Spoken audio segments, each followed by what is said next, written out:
বিপত্তি শুরু সোমবার গবেষণা সংস্থা সেন্টার ফর পলিসি ডায়ালগ সিপিডির একটি মিডিয়া ব্রিফিং ঘিরে, যেখানে বলা হয় গত 6 মাসে 3 শিল্পাঞ্চলেই বন্ধ হয়েছে 95টি কারখানা, চাকরি হারিয়েছেন প্রায় 62,000 শ্রমিক। সব মিলিয়ে 31টি অর্থনীতি সূচকের 19টিতেই অবনমনের কথা জানায় সংস্থাটি।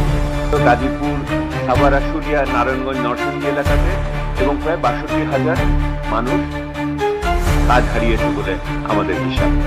শিল্প কারখানা বন্ধ ও শ্রমিকদের কাজ হারানোর পরিসংখ্যানটি শিরোনাম হয় প্রিন্ট ও ইলেকট্রনিক মিডিয়ায়। এই ভাইরাল হলে সোশ্যাল মিডিয়ার পক্ষে বিপক্ষে তৈরি হয় আলোচনা সমালোচনা। এর মাঝে fact checking platform the Dissent জানায়, সংবাদ মাধ্যমের অসত্য তথ্য ব্যবহার করে গবেষণা রিপোর্ট তৈরি করেছে সিপিডি। কেননা সিপিডির আলোচ্য সময় চলতি বছরের জানুয়ারি থেকে আগস্টের 6 মাস বিএনপি সরকারের অধীনে, অথচ বন্ধ হওয়া কারখানা ও চাকরিহীনতার সংখ্যা হুবহু মিলে গেছে 2025 সালে জাতীয় দৈনিকে প্রকাশ হওয়া একটি প্রতিবেদনের সাথে। দ্য ডিসেন্ট জানায়, সিপিডির সাথে তারা যোগাযোগ করলে সংস্থাটি ঢাকা ট্রিবিউন নামে একটি গণমাধ্যমের রিপোর্টের বরাত দেয়।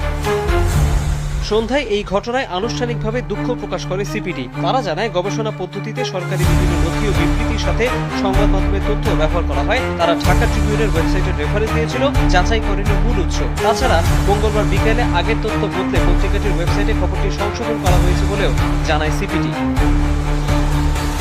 এ বিষয়ে পোশাক খাতের শীর্ষ সংগঠন বিজিএমই এর সাথে যোগাযোগ করে যমুনা টেলিভিশন। সভাপতি জানান, পরিসংখ্যান নিয়ে বিভ্রান্তি থাকতে পারে, কারখানা বন্ধ বা চালুর বিষয়টি চলমান প্রক্রিয়া। গত 6 মাসে এই খাতের তথ্য এরই মধ্যে জমা দেওয়া হয়েছে বাণিজ্য মন্ত্রণালয়ে। নিটওয়্যার খাতের ব্যবসায়ী নেতাও প্রশ্ন তোলেন গতকালের তথ্য নিয়ে। গত 6 মাসে যে ডাটা আছে তাতে করে 31টা ফ্যাক্টরি বন্ধ হয়েছে এবং 16,739 জন শ্রমিকের চাকরি এর মধ্যে চলে গেছে। ওকে, এবং এই ফ্যাক্টরির নাম, ঠিকানা সহ আমরা দিতে পারবো।